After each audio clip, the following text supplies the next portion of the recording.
पूज्य गुरुदेव भगवान के श्री चरणों में प्रणाम। आश्रम की पुस्तक शीघ्र ईश्वर प्राप्ति। पूज्य पाद संत श्री आसाराम जी महाराज के सत्संग प्रवचन से भाग 1। बहुत से रास्ते यूं तो दिल की तरफ जाते हैं, राहे मोहब्बत से आओ तो फासला बहुत कम है। जीवात्मा अगर परमात्मा से मिलने के लिए तैयार हो तो परमात्मा का मिलना भी असंभव नहीं। कुछ समय अवश्य लगेगा, क्योंकि पुरानी आदतों से लड़ना पड़ता है। ऐहिक संसार के आकर्षणों से सावधानी पूर्वक बचना पड़ता है। तत्पश्चात तो आपको रिद्धि सिद्धि की प्राप्ति होगी, मनोकामनाएं पूर्ण होने लगेगी, वाक सिद्धि होगी, पूर्वाभास होने लगेंगे, अप्राप्य तथा दुर्लभ वस्तुएं प्राप्त व सुलभ होने लगेगी, धन संपत्ति सम्मान आदि मिलने लगेंगे।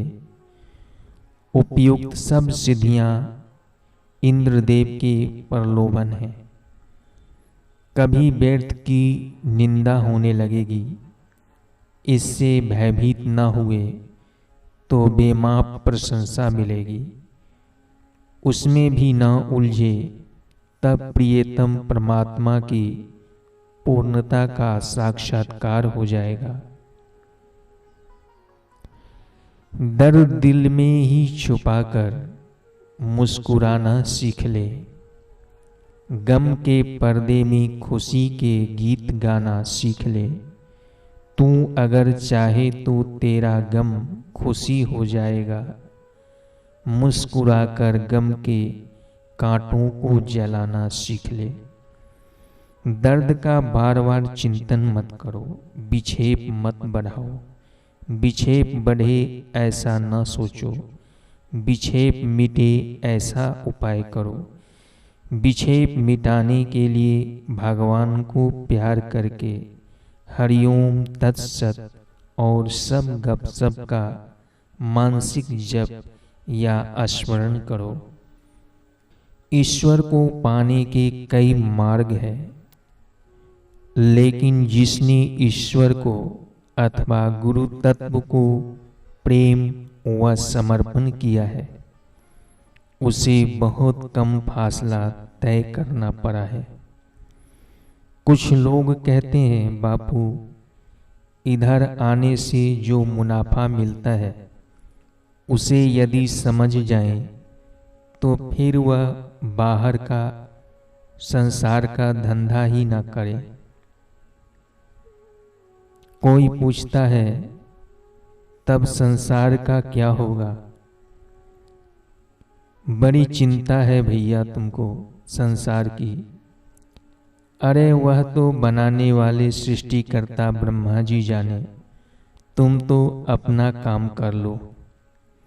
कोई पूछता है, स्वामी जी आप तंदुरुस्ती के ऐसे नुस्खे बताते हैं कि कोई बीमार ही न पड़े, तो फिर बेचारे डॉक्टर क्या खाएंगे? अरे भैया, पहले इतने डॉक्टर नहीं थे, तब भी लोग खा रहे थे। वे डॉक्टरी नहीं करते थे, दूसरा काम करते थे। या अभी तो तुम तंदुरुस्त रहो और डॉक्टर लोग जब भूखे मरे तब तुम बीमार हो जाना। कोई पूछता है, तब अगर मुक्ति चाहेंगे तो संसार का क्या होगा? कोई पूछता है, सब अगर मुक्ति चाहेंगे तो संसार का क्या होगा? अरे फिर नए जन्म होंगे और संसार की गाड़ी चलती रहेगी। तुम तो मुक्त हो जाओ। कोई पूछता है हम बीमार ना पड़ेंगे तो दवाइयों का क्या होगा? अरे दवाइयाँ बननी कम हो जाएगी और क्या होगा। हम गुनाह ना करें तो जेल खाली पड़ी रह जाएगी, इसलिए गुनाह कर रहे हैं। यह कैसी बेवकूफ़ी की बात है। अरे सरकार को तो आराम हो जाएगा, बेचारे को। ऐसे ही हम साधन भजन करके इन विकारों से, अपराधों से जब बच जाते हैं तो नरक थोड़ा खाली होने लगता है, यमराज व देवताओं को आराम हो जाता है।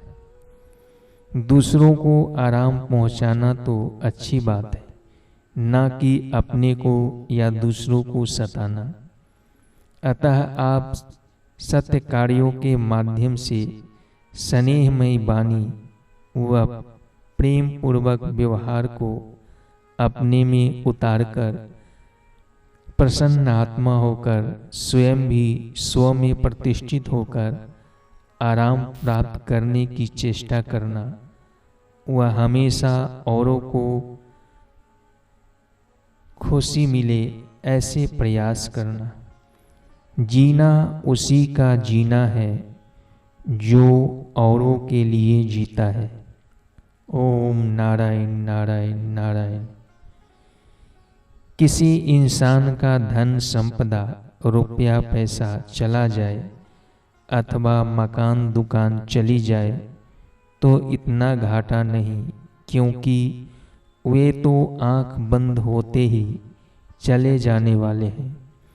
लेकिन श्रद्धा चली गई, साधन भजन चला गया तो फिर कुछ भी शेष नहीं रहता, वह पूरा कंगाल ही हो जाता है। ये चीज़ें चली गई तो तुम इसी जन्म में 2-4 वर्षों तक कुछ कंगाल दिखोगे, लेकिन भीतर का खजाना चला गया तो जन्मों तक कंगालियत बनी रहेगी।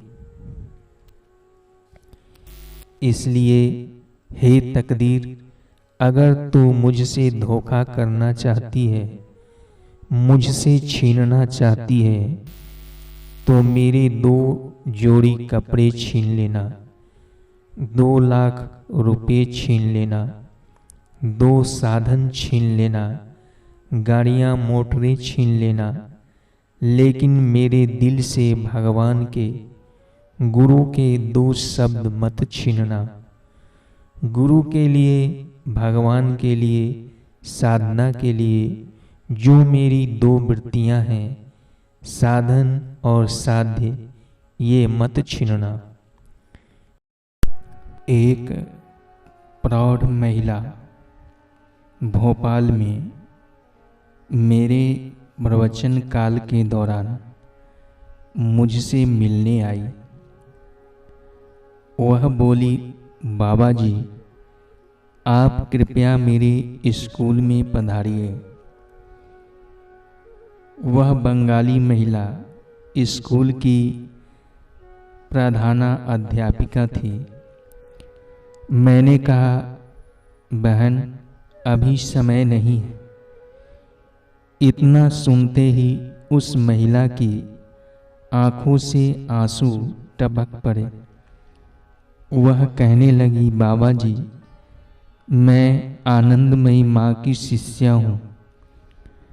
मैंने महसूस किया है कि शिष्य की नज़रों से जब गुरु का पार्थिव शरीर चला जाता है तब शिष्य पर क्या गुजरती है।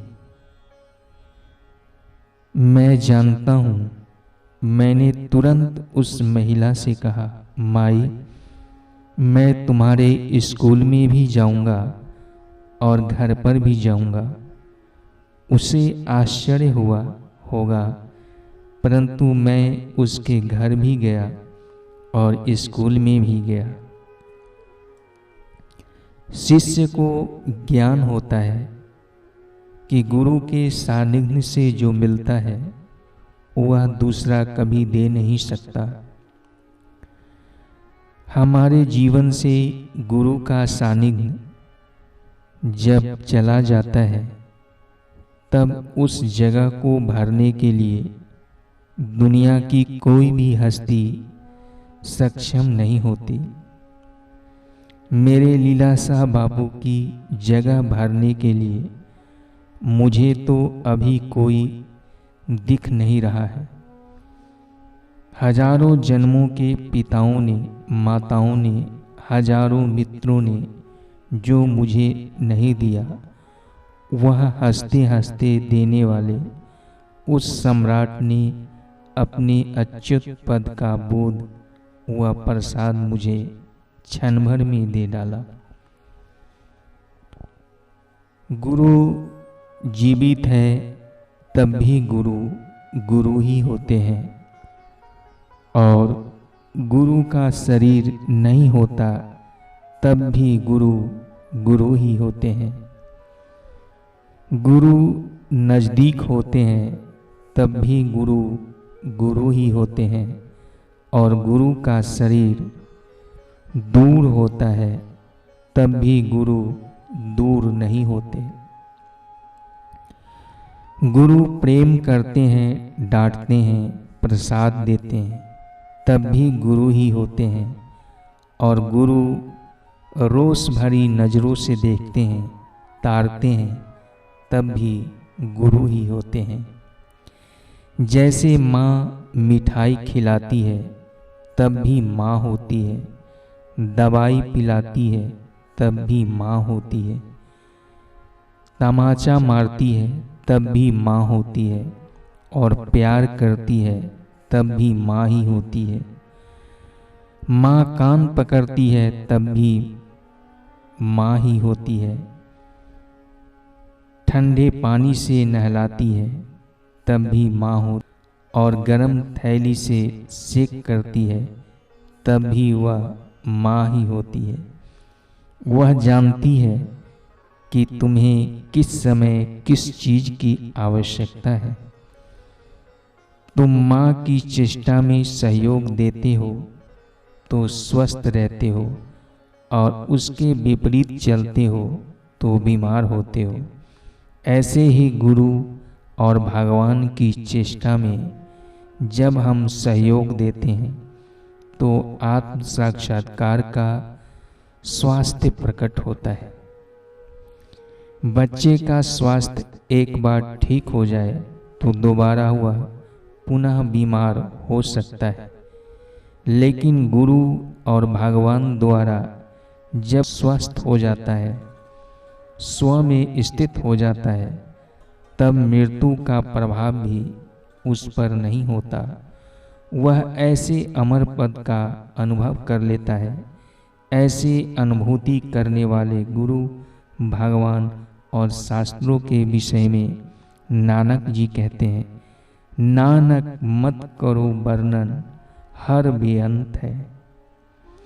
जिस तरह भगवान के गुण अनंत होते हैं, उसी प्रकार भागवत प्राप्त महापुरुषों की अनंत करुणाएं हैं। माँ की अनंत करुणाएं हैं। एक बार बीरबल ने अपनी माँ से कहा, मेरी प्यारी माँ, तूने मुझे गर्भ में धारण किया, तूने मेरी अनगिनत सेवाएं की। मैं किसी अन्य मुहूर्त में पैदा होता तो चपरासी या क्लर्क होता, तो तू मुझे के मुहूर्त में जन्म देना चाहती थी, लेकिन विवशता के कारण तूने मंत्री होने के मुहूर्त में जन्म दिया।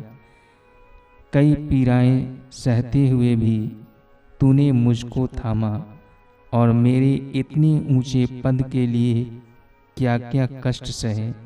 माँ, मेरी इच्छा होती है कि मैं अपने शरीर की चमड़ी उतारवा कर ज्योति बनवा लूं।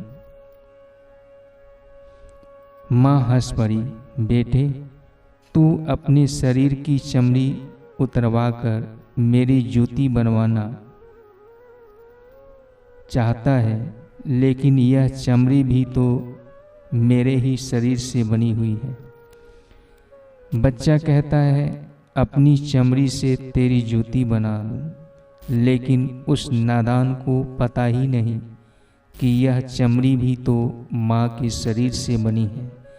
ऐसे ही शिष्य भी कहता है कि मेरे इस धन से, मेरी इस श्रद्धा से, इस प्रेम से, इस साधन से गुरुजी को अमुक अमुक वस्तु दे दूं।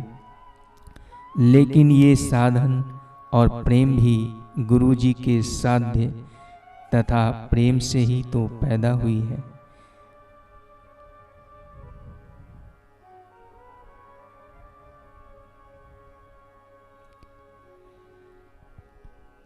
हरि